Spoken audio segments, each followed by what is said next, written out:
পরম করুণাময় মহান আল্লাহ তাআলার নামে শুরু করছি, যিনি অত্যন্ত মেহেরবান।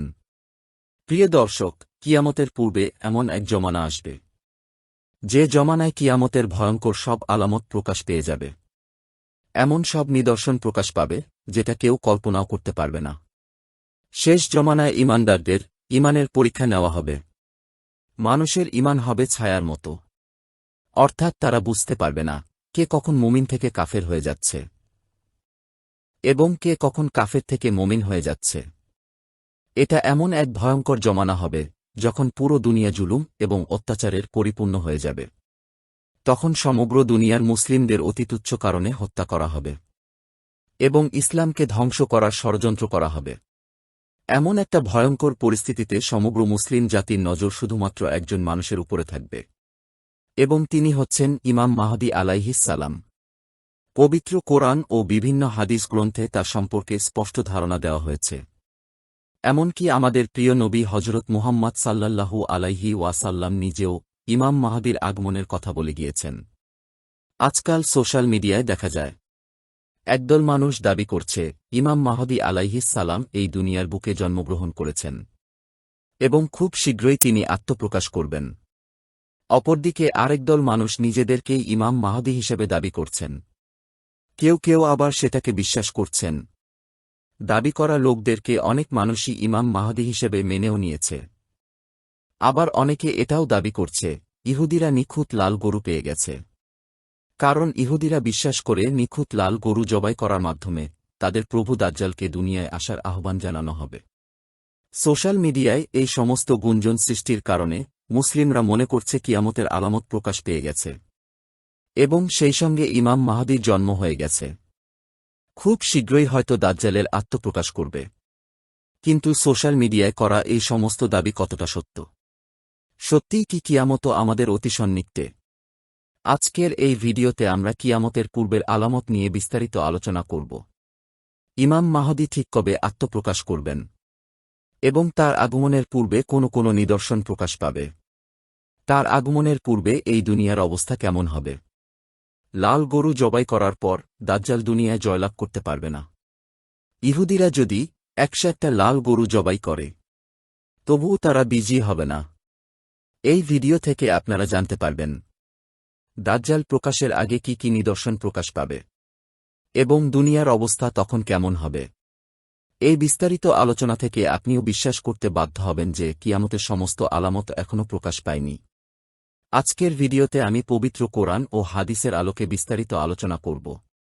যদিও ইহুদিরা দাবি করছে ওরা লাল গরু পেয়ে গেছে এবং সেটা জবাই করার পর ওদের মসিহ আত্মপ্রকাশ করবে, কিন্তু ওদের দাবির সঙ্গে বাস্তবতার কোনো মিল নেই।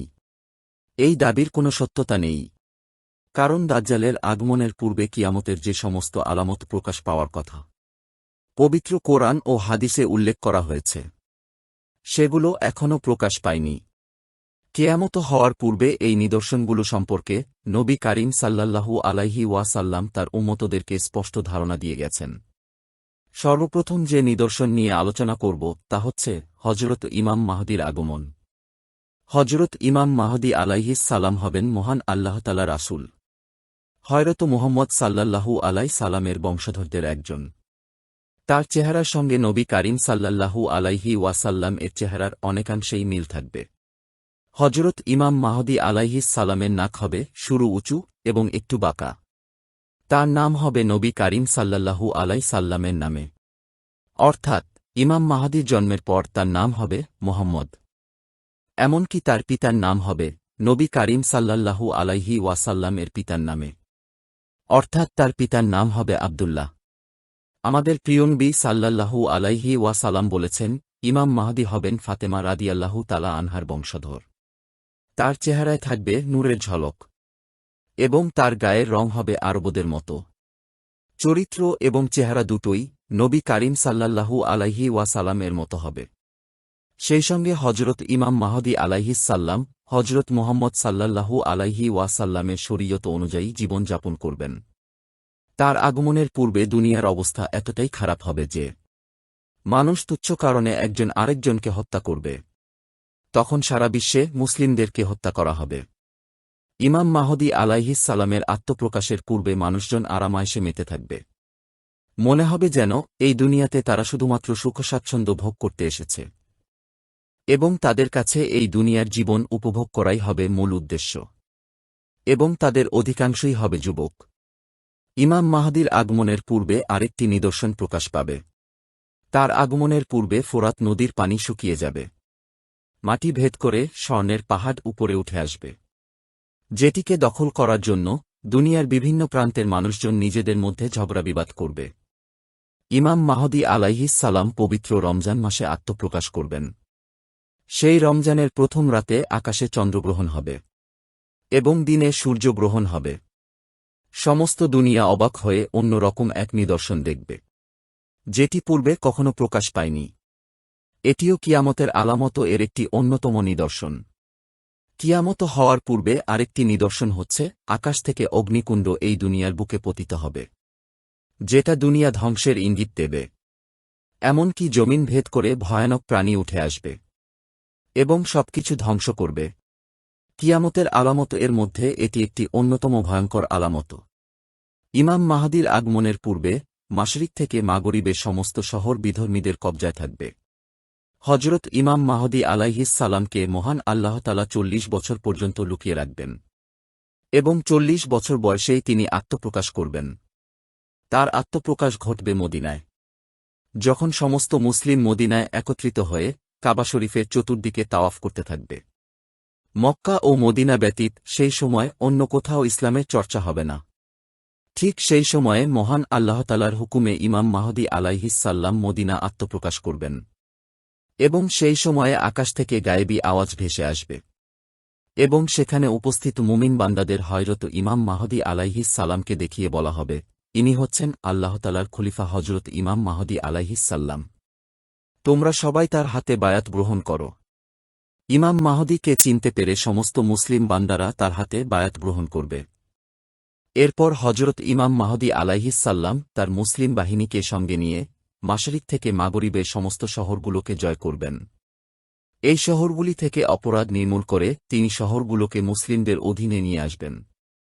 সমগ্র দুনিয়ায় ইসলামকে প্রতিষ্ঠা করা হবে। যেই পর্যন্ত দুনিয়ার বুকে একজন মুমিন বান্দা অবশিষ্ট থাকবে, সেই পর্যন্ত কিয়ামত হবে না। ইমাম মাহদীর আগমনের খবর চারদিকে ছড়িয়ে পড়লে মাগরিব থেকে একদল আসবে ইমাম মাহদীকে হত্যা করার জন্য, কিন্তু মহান আল্লাহ তাআলা তাদেরকে মাটির সঙ্গে মিশিয়ে দেবেন। এরপর আরেক দল আসবে ইমাম মাহদীকে হত্যা করার জন্য। মহান আল্লাহ তাআলা তাদেরকেও মাটির সঙ্গে মিশিয়ে দেবেন। হযরত ইমাম মাহদী আলাইহিস সালাম সমগ্র মুসলিমদেরকে সঙ্গে নিয়ে সমগ্র দুনিয়া জয় করতে থাকবেন। এই সময় কিছু লোক নিজেদের মধ্যে বলাবলি করতে থাকবে, দাজ্জাল এসে গেছে। ইমাম মাহদী আলাইহিস সালাম কয়েকজন সৈন্যকে খোঁজ নিতে পাঠাবেন এবং তিনি জানতে পারবেন দাজ্জালের আগমনের খবর সম্পূর্ণ মিথ্যা। এটা ছিল শয়তানের সৃষ্ট ভুয়া গুঞ্জন। কিন্তু পরবর্তীতে মহান আল্লাহ তাআলার হুকুমে দাজ্জাল সত্যি সত্যি এই দুনিয়ার বুকে পা রাখবে। যারা দাবি করছে এই দুনিয়াতে দাজ্জাল এসে গেছে এবং দাজ্জাল কোথাও একটা আত্মগোপন করে রয়েছে, তারা সবাই ভ্রান্ত ধারণার মধ্যে রয়েছে।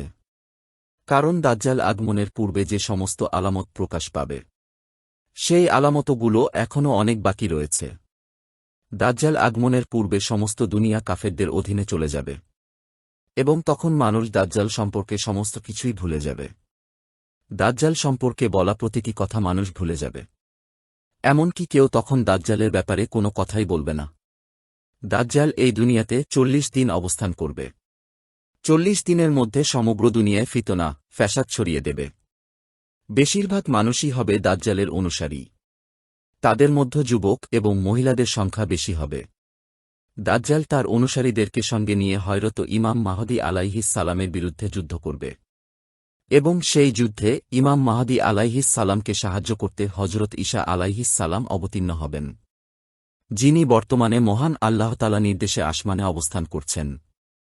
হযরত ইমাম মাহদী আলাইহিস সালাম এবং হযরত ঈসা আলাইহিস সালাম মিলে দাজ্জালকে হত্যা করবেন।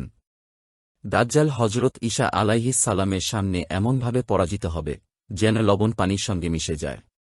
দাজ্জাল সেখান থেকে ভয়ে পালিয়ে যাবে, কিন্তু পরক্ষণেই হযরত ঈসা আলাইহিস সালাম দাজ্জালকে পাকড়াও করবেন এবং মহান আল্লাহ তাআলা নির্দেশে তাকে জাহান্নামে নিক্ষেপ করা হবে।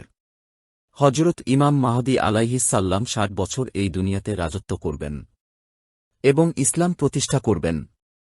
এরপর মহান আল্লাহ তাআলার হুকুমে ইমাম মাহদী আলাইহিস সালাম এই দুনিয়া ত্যাগ করবেন। তার চলে যাওয়ার পর হযরত ঈসা আলাইহিস সালাম এই দুনিয়াতে অবস্থান করবেন এবং ইসলামের কাজে নিয়োজিত থাকবেন। এরপর কিয়ামতের বাকি নিদর্শনগুলো প্রকাশ পেতে থাকবে। যখন সকল নিদর্শন প্রকাশ পেয়ে যাবে, তখন মহান আল্লাহ তাআলার হুকুমে কোনো একদিন কিয়ামত সংঘটিত হয়ে যাবে। মহান আল্লাহ তাআলা আমাদের সবাইকে ইসলামের রাস্তায় অটল থাকার তৌফিক দান করুন। আমিন। সুপ্রিয় দর্শক মণ্ডলী, প্রতিদিন নতুন নতুন ভিডিও পেতে আমাদের চ্যানেলটি অবশ্যই সাবস্ক্রাইব করুন এবং পাশে থাকা বেল আইকনটি প্রেস করতে অবশ্যই ভুলবেন না, এবং সেই সাথে আপনার যে কোনো মতামত আমাদের জানাতে আমাদের ভিডিওতে অবশ্যই কমেন্ট করুন। আশা করি আপনারা সবাই ভালো থাকবেন এবং সুস্থ থাকবেন। আসসালামু আলাইকুম।